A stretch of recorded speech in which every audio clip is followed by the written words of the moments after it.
Welcome into the Daily Wolves courtside. I'm your host, Evan. And we got Tim Garrison in the house. We got Dane Moore in the house, special guest today. Dane, obviously, many fans know you around the NBA in general now. You're becoming a name. It's not just in Minnesota, finally. We were talking about it before we were on the live, how we were going back to the Ben Simmons days when everyone remembers that. It's always good to have you on, my friend. And you've been busy. I think you've got stuff with Fallen Knife going on. Where can people who listen to your show or maybe are interested in finding you kind of find your stuff, Dane? Yeah, no, I mean, we're doing pods all the time. You can listen to them wherever you get pods, and YouTube. We got the YouTube set up now too. I never really get I'm old, so I never consume podcasts on YouTube. Yeah. Is that because is that like what people are doing now? I don't know. I feel like I always, Apple Podcasts, and I've never deviated, but I am trying to deviate to allow people to listen on YouTube on our show as well. I don't know. Maybe you have a live show too coming up, right? Don't you? So they're doing like JC, who's the Nas Reed tattoo guy. Of course, yeah. I love that dude. Yeah, he's was diagnosed with a brain tumor, so they're doing a watch party on Sunday. I'm not going to be there because I'm going to be in Denver for the game. But yeah, to plug to anybody who's listening to this, one, it's a good cause, but two, it's also Wolves Nuggets. Seems like an ideal environment, right, to be amongst Wolves fans. So yeah, anything over at Falling Knife, they've been super supportive for us for a long time. Yeah, well, I love those guys. I actually ended up getting a tattoo as well. Not a Nas Reed tattoo, but I got a different tattoo out there. Not from JC, but from his good friend Jesse. So shout out to Jesse for doing my tattoo. Yeah. That's definitely the place I recommend. But yeah, today we're just going to kind of go over everything from the Portland game. Kind of go over Julius Randle. Are we worried at all about him? Nas Reed the other night. Is he healthy? We know he's banged up, everything like that. We'll kind of get into it. Chris Finch as well. The criticism of Chris Finch, the way that fans go clamor for him. And then we also have the fans that are against Chris Finch, kind of talk about that. And then championship stuff, plus maybe some offseason things. Perfect. Well, Tim, that was a long little intro when we were with Dane. I got to get you in. You're over there, man. You just put your hanging out with your daughter before. You getting your notes ready. How you doing today? Oh, we're doing good. Sun is shining. I was able to get out of the house with my daughter this morning, go for a nice little walk, and I am just ready to dive into Timberwolves basketball. Most importantly, Jaden McDaniels. What a game. Let's do it. Let's start it there. And Dane, Jaden McDaniels, obviously with that monster game, 29 points, 12 for 16 shooting, 5 for 6 from 3. Absolutely incredible. Along with that, 5 blocks, 3 steals. He was a monster, two-way superstar, and you saw it. One of the reasons why they've been reluctant over the years to involve him in trades. What was so special about his game the other night? And where does that take this team when Jaden's playing at that all-star level? Yeah, well, that's the thing is it is all-star level, right? Not to do the other side of it, but I was sitting there, watching that game, talking in the locker room and thinking about it after the game of, what does it take to get this to be more consistent, and how much of that is on Jaden, right? Just himself to be consistent with his individual performance. How much of that is on Finch to empower him offensively to be able to do this more consistently, and how much is his teammates? And I mean, part of it, right, is he shot 5 for 6 from 3, right? We're not expecting that out of any player. That's gonna kind of boost up the scoring there, but it feels that there's often not the available bandwidth for him to have the opportunity to take 6 threes in a game or to score 29 points. And I think that's probably more of a future thing, right? The usage is caught up where the usage is caught up right now, and Jaden's job is Jaden's job, which is to be an extra piece on offense, an efficient one from all 3 levels. But I don't expect this from Jaden McDaniels frequently, because I don't really, which isn't his fault. I just don't think the current construction of this team leaves a lot of room for this. We always, you guys too, I do. It's Jaden, best game ever. We don't often do the alternative where we go, all right, 2 for 11. Jaden only had 7 points. It's like Nas Reed, like Dante DiVincenzo. Part part of this whole equation for this team when we talk about ceiling is how do you just get those good to great performances at a higher clip? And I don't know the answer to that because I think it's tied into a lot of different things that are maybe outside of the individual's control. And in this case, Jaden's. Yeah, because he took 16 shots the other day. And that's something where sometimes we look at the end of the night and Jaden McDaniels has only taken 4 shots. Sure. And it's like, well, that's, you know what I mean? And that can contribute to a lot of issues. Do you think if Jaden were to, let's say, go on a number of teams, like the Hornets is an example, but like a number of teams, is Jaden going to average 20 points plus every game kind of person? Yeah, but like, who cares? You know, like who cares if you're getting 20 on the Hornets, right? Like, I want to know, like, can Jaden get like average 20 or, you know, high teens for a season on a really good team like the Timberwolves? I think we kind of know that he would be able to be in the 20s frequently if it was on a bad team and he had the more bandwidth, a different style of play sort of team. I don't know if that would be a better version of Jaden McDaniels, right? Like if Jaden was playing for the Hornets this season, right? Or that we probably got to switch away from the Hornets. We got to give them a little respect, right? That's always been my team too. That's true. They've been better lately. Yeah. Yeah. True. They're winning. They're winning. But would that be a better Jaden McDaniels if he's scoring 20 and he's not providing defensively what he provides this team? I don't think so. I think this is this version in a winning environment is already an extremely valuable player, and the question then to me is like, how do you scale that within the winning environment? And unfortunately, I think we're getting to the point where it's kind of as simple as like you got to stop having better players than him on the team, or just players that are getting more usage, right? Like, I don't know. I don't think if they run the exact same roster back next year that Jaden is all of a sudden scoring a lot more, right? Like it just the shot distribution is the shot distribution when you have Anthony Edwards and you have Julius Randle. I don't know. I think that's just what it is. Like the fourth option. I get that. I mean, you kind of said it too. I mean, he is only averaging 11 shots in the year. And it's not a coincidence that the one night where he finally was able to get 16 shots. Julius Randle is not much of a factor scoring, but he's spraying the ball out. I think he had 7 assists last night. So it's just a matter of enough usage, and something that's been really fun to watch, I think, over the past 13 months. Started with Finch pulling him out of the corner. And then I thought this was really cool last year. He started every half with Jaden initiating. I haven't been paying attention to it this year, but I think it's still happening. Happens sometimes. Speaking of our guy Ben Simmons, it's like that. You know, like, well, we don't want him to shoot in the corner, so let's just give it to him right away. Yeah. There you go. But it's kind of fun to watch that evolution. And I don't think he would be able to get up 16 shots 2 years ago. I don't think he had the handle. I don't think he had the confidence. And this is kind of a slow burn where he's able to build it up over the course of a couple years. And you can't really give him the reps he needs on a winning team. They kind of have to be worked in as it goes.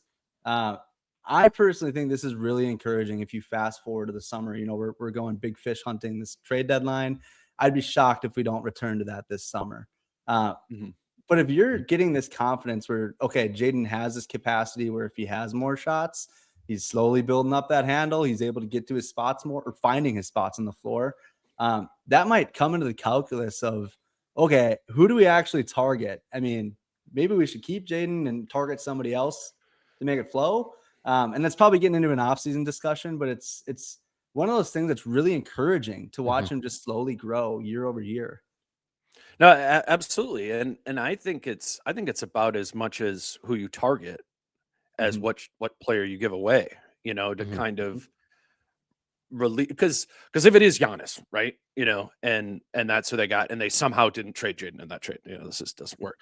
But like Jaden doesn't get more usage necessarily in that situation unless you know, maybe Nas is gone and Julius is gone there too. Like I think a lot of what will free up this theoretical additional bandwidth that we all kind of agree would be a good thing for Jaden is by replacing or repurposing Rudy, Julius, or Nas into a guard, you know, and maybe then in that situation, Dante goes back to coming off the bench and being a 6 man. But I think by not having one of Nas or Julius or Rudy, then you can play Jaden at the 4 more often, and he's getting some opportunity to soak up some of that offensive usage, especially if it's Nas or Julius who were to leave there. I think just on paper, there's a lot of logic to moving on from one of the bigs for a point guard. But like you said, that's an offseason discussion, and it's about your belief level and Jaden being able to actually do this, right? Like, this is a theory. We don't know that Jaden would for sure be able to do all of these things consistently, which makes it not a no-brainer to maybe trade one of those guys. But I think what we're talking about, the core here of like, can Jaden do this more consistently? My answer would be, I'm not sure within this roster construction. It's a good point. It's just kind of fun because it gives the Wolves options, as you consider the rest of the season and beyond. I mean, I don't think that this current roster is going to be the same roster 2 years from now.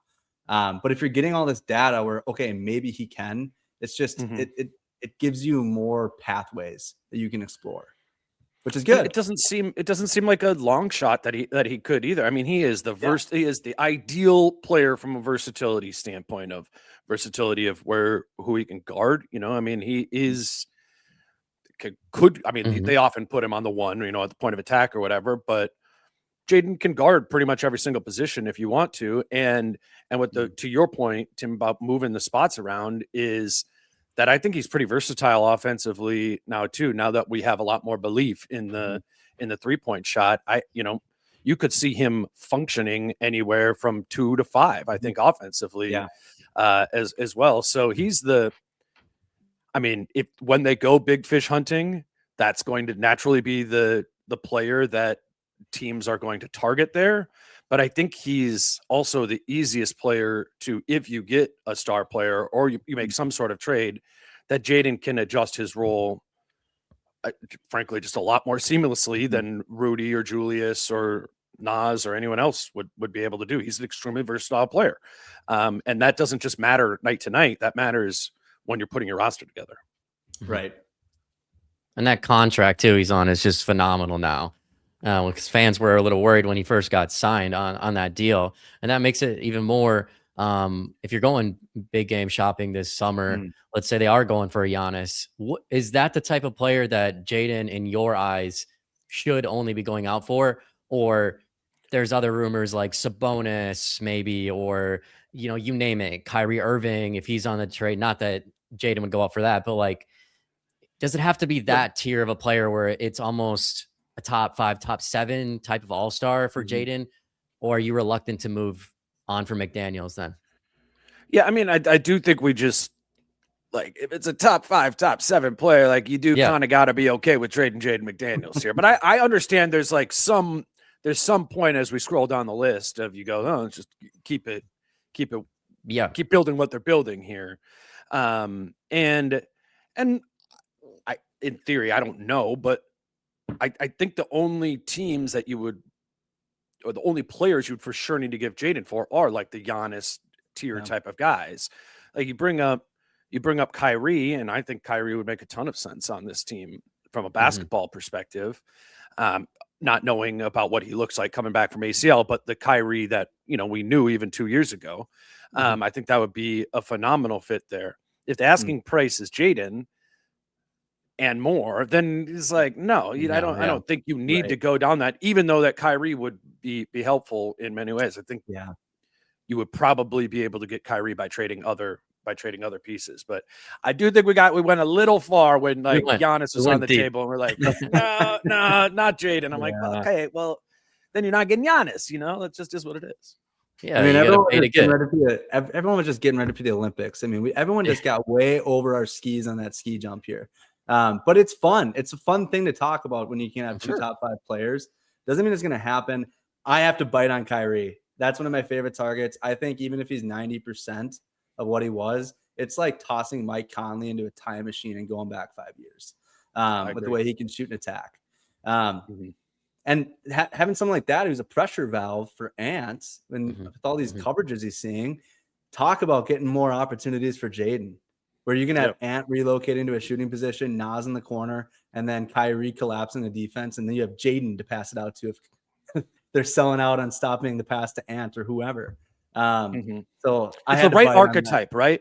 It's the right archetype. It doesn't have to be Kyrie, because Kyrie obviously brings up a bunch of different issues, not limited to his age and injury history.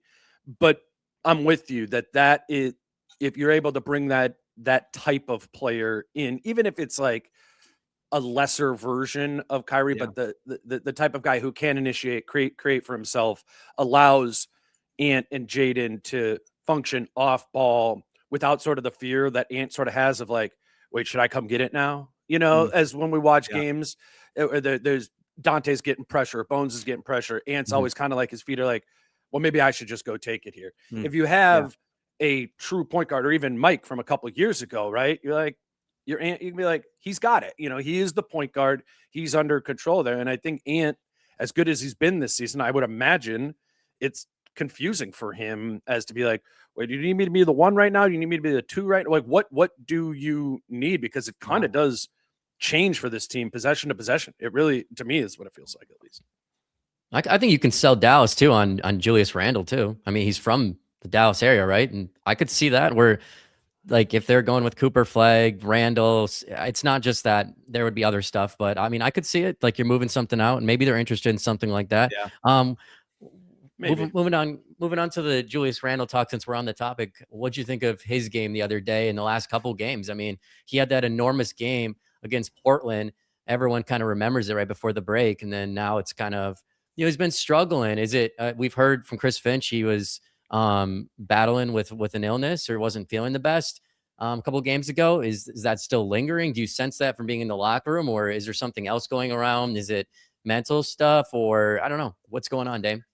Yeah, there was a lot of guys who were sick in the locker. What game was that afterwards that Finch said that? Was that the Dallas Philadelphia, right? Philadelphia game. So it wasn't that long ago. But I mean, like, just talking to Bones, like, you just in the locker room, like, you could tell he couldn't breathe out of his nose. Like, it just it does like happen, and this makes sense, right? How germs work. Like, when a player on the team gets sick, like most of them do. I've gotten sick many times from, like, when there's like, oh, the team's all sick, like, I get sick at those times as well. But I don't know. I don't think we need. I don't know how sick Julius was in that game or wasn't. I think, though, the Portland story is an interesting one. Is very representative of the Julius Randle situation. Where if you look at that game right before the All-Star break, and Julius had like 25 in the fourth quarter of his 41 points. Right? Is that right? 23, 25, something like that. Yeah. And I was rewatching that on the plane on my way out here, and it was almost exclusively while being guarded by Toumani Camara in that game. Who, I love Toumani Camara. He's a really good defender, but he's more like Jaden, where he's guarding like the opposing team's one or two. Like, he is way smaller. The guy. Yeah, I mean, he's not like that small of a guy, but I think, at least this to me, shows that he's maybe a little bit better at guarding smalls. Like, I'd rather have Camara on, a guard than I would on Julius Randle. So Julius goes off in that game. And then, I noticed the very first possession of the Portland game the other night, Drew Holiday's guarding him, you know, and that's a different calculation. It's just it's a different type of defender. If you're Julius Randle, and if they're guarding that with one, and they're not bringing the help to the degree that sometimes we see Julius receive, and now he's finding shooters out on the perimeter, like, those are different things. Julius has explained it multiple times to us as being like a quarterback with his read progression, right? Looking here, that's guarded, we're moving here, and he has a very linear progression for as a playmaker. But it all starts with the premise of creating an advantage and them needing to bring a second defender there. There's a few, I mean, like, think about the games that Julius Randle hasn't played well. Memphis, who's guarding him? Jaren Jackson Jr. Obviously, Oklahoma City, when we go back to that, it's these bigger physical defenders, and the choice of the coach to not bring the help that forces Julius to have a good game, to shoot 15 of 21 from the field, which he can do. He's done that at times. That was the first round. That was the second round. Like, especially the second round, wasn't like terrible options guarding him. It was Draymond and Jimmy, and like Julius was in rhythm and he was rolling, and he punished that. But he did it against Portland the other night. He starts really slow in that game, and I think it's a lot about the matchup and the advantages he does or doesn't have. And I think it's very healthy for this team when they adjust in the flow of the game to being like, this is not a situation where we're going to play through Julius over and over and over again, right? And I think that's the best thing for them, is their ability to be able to like play through Julius when it's there and then get away from it when they didn't. And that's what happened against Portland the other night. Is it's more Jaden, right? It's more the ball's moving more. Dante's playing well. I just think I think everybody gets so frustrated with Julius Randle because he's asked to do the same thing every night. And against X amount of opponents, it's not a high value proposition. And I just think the distinction to be made there must be hard.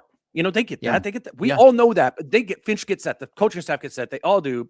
Yet they still find themselves in the midst of a game in a situation like where Ant was waving his hands in the corner and Julius is just trying to go to work, right? Like that can't be it, you know? A possession here and there, okay. But like the endless pursuit of playing through Julius when there's not a clear advantage there, I think has a really like negative impact on the rest of the group. And it's something a year and a half in, I still think they're figuring out, you know. That's not clean, right? That's not clean night to night. And I think also with it being a year and a half, it gets you to kind of be like, oh my God, again, you know? But sometimes he's great too. So I don't know. It's a tricky one. And that's just it. I think like the source of the frustration is when you get those good Julius Randle games, like the vision is crystal clear. It all opens up. You can see the reason for it. And it puts Minnesota, when you have everybody firing and in rhythm, in that title contention conversation. It's just, are you going to get it?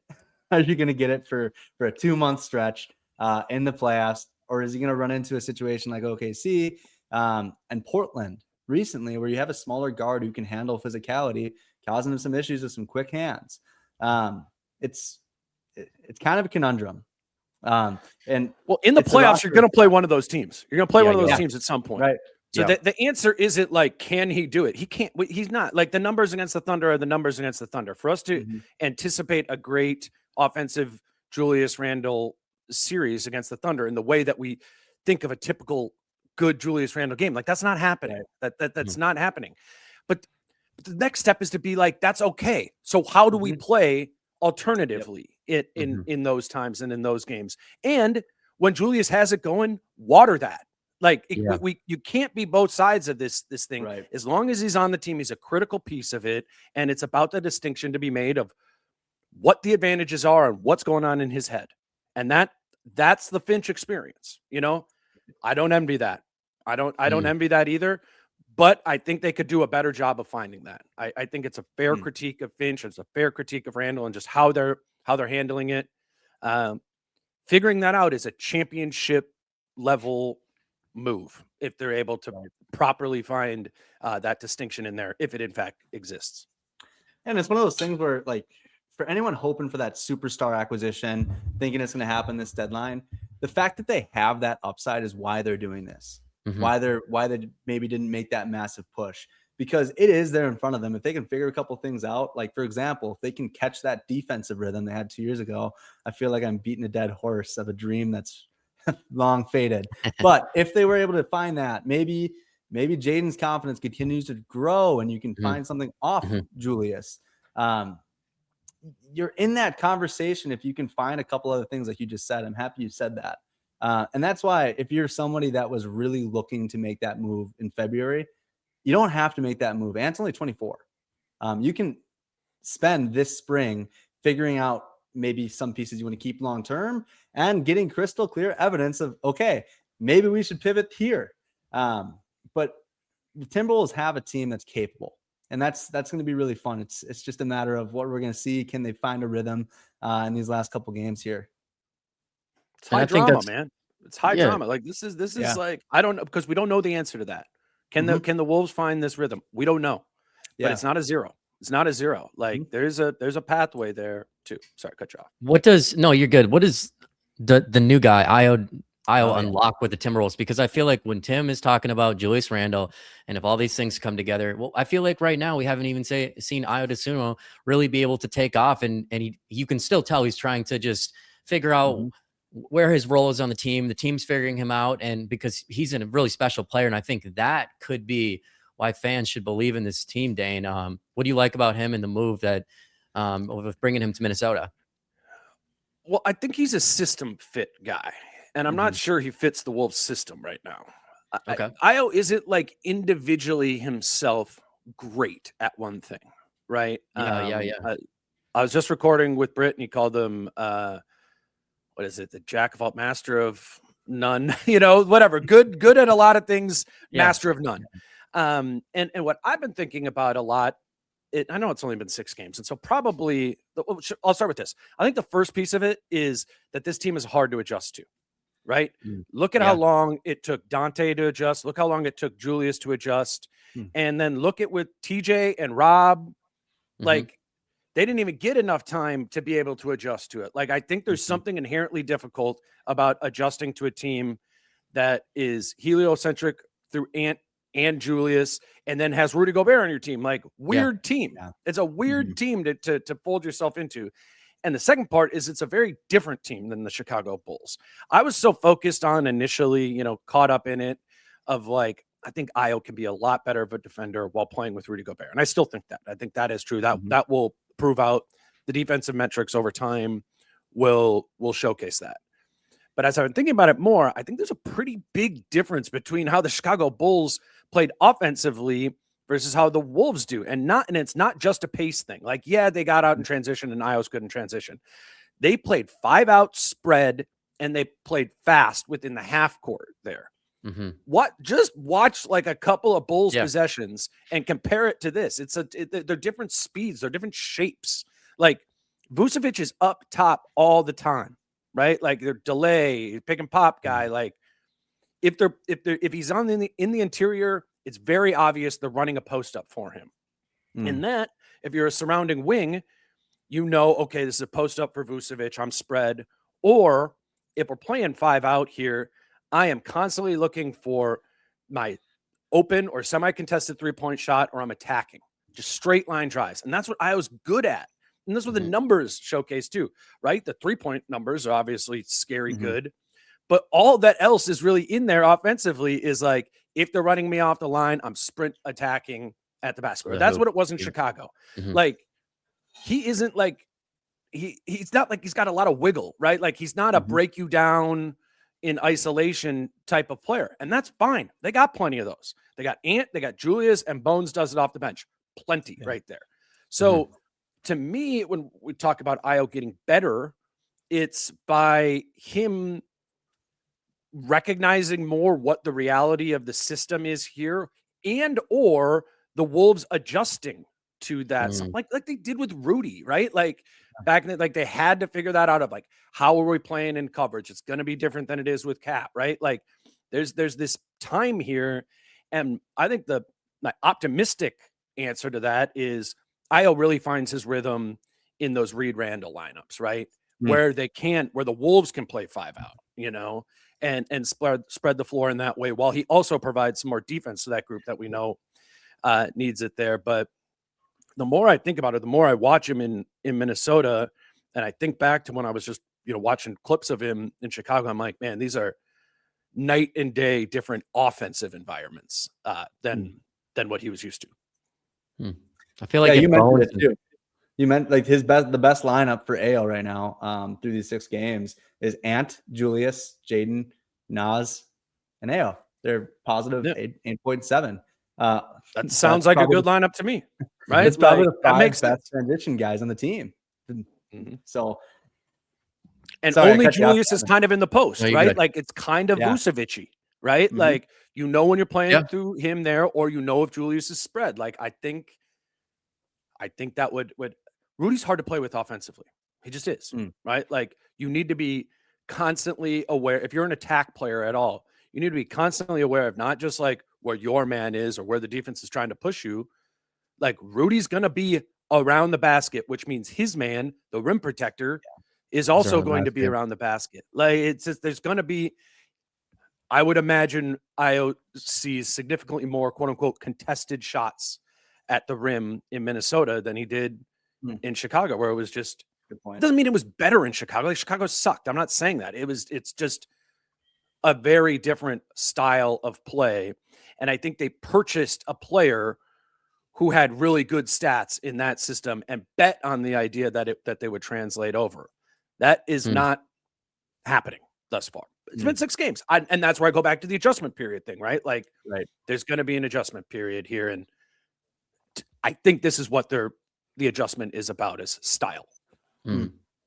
I wonder too. I'm like thinking Nas. It feels like when Nas Reed has it going and they're running the floor, pushing the pace, Bones Highland has it going, then Ayo kind of follows and they can run the floor together when that lineup's electric. But obviously when you see it and they struggle, like Bones is struggling, it seems like if you go look at the plus minuses when that happens too, you're seeing that there's a pattern between multiple of them having horrible plus minuses, and Ayo's plus minus has been up and down and all around too.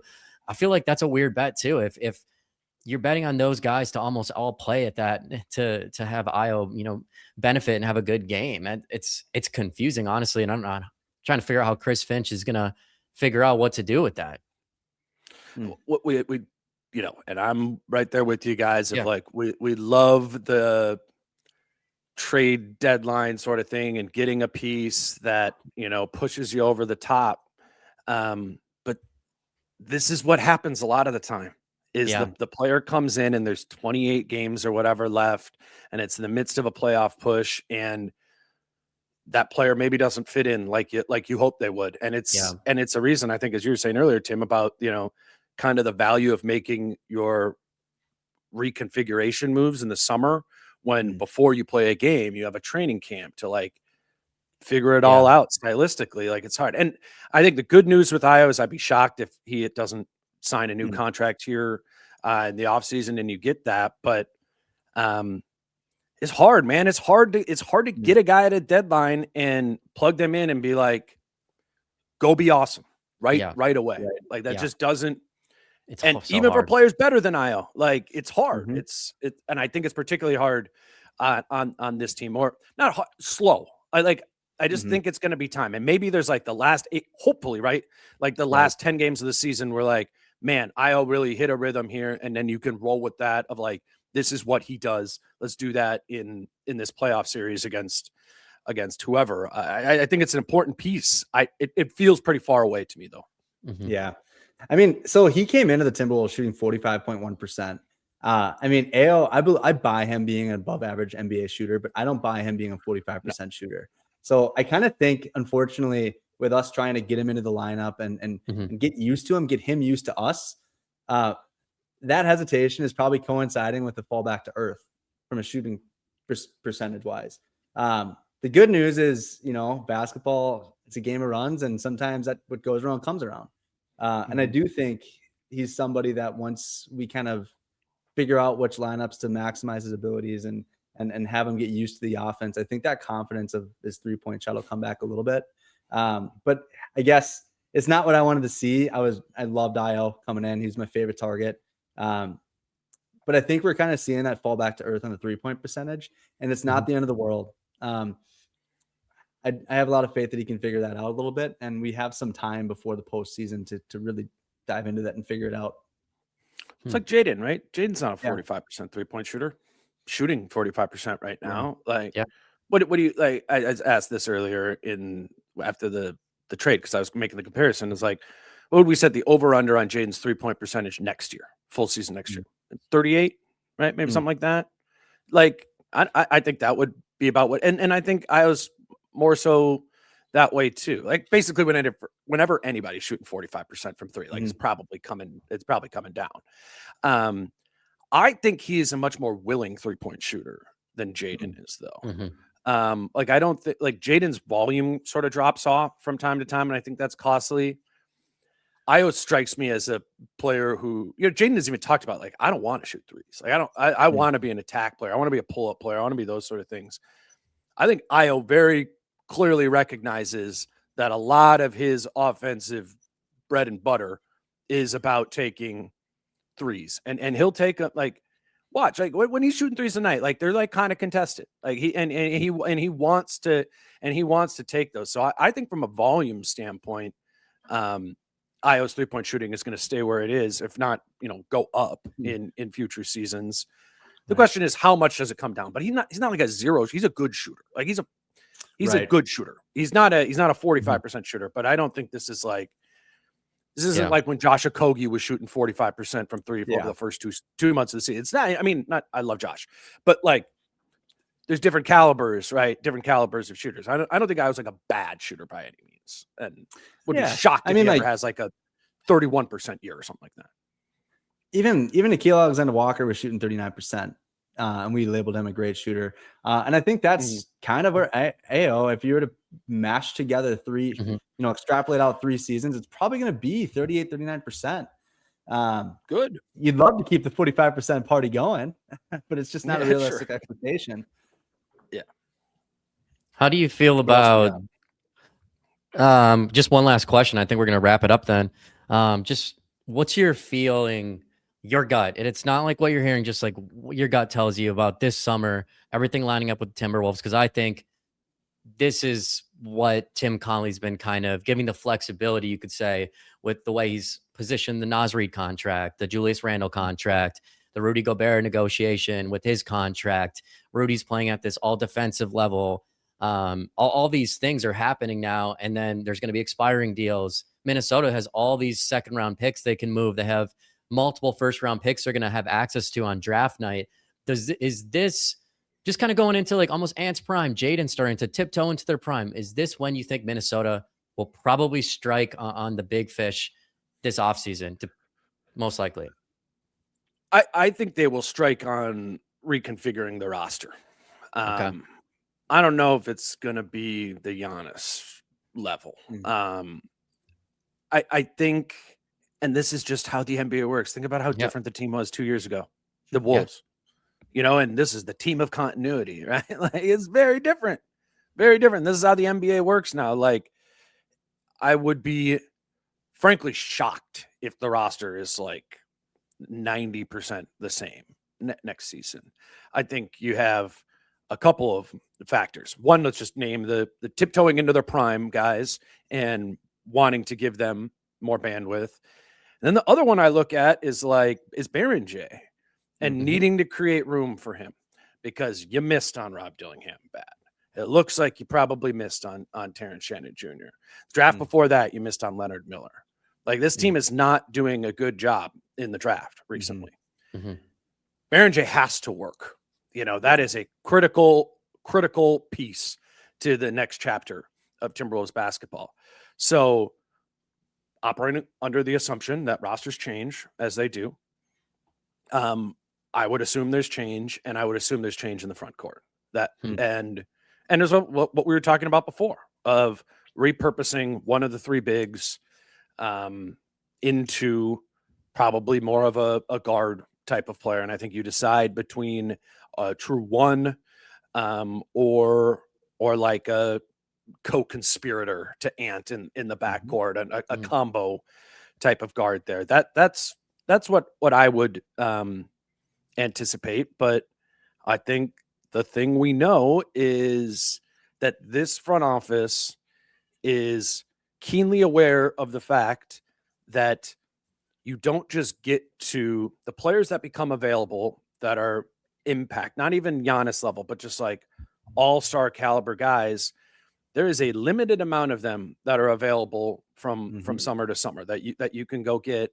And I think this front office and coaching staff is aware that we just kind of got to take what we can get, whatever archetype of player that is, and figure out how to play around that. Because I don't think Giannis is a great basketball fit next to Anthony Edwards, but it's Giannis, and you try to make that work because that's the star player you could go get. And I think it was a similar approach to Kevin Durant before that and other players that we haven't even heard about, right?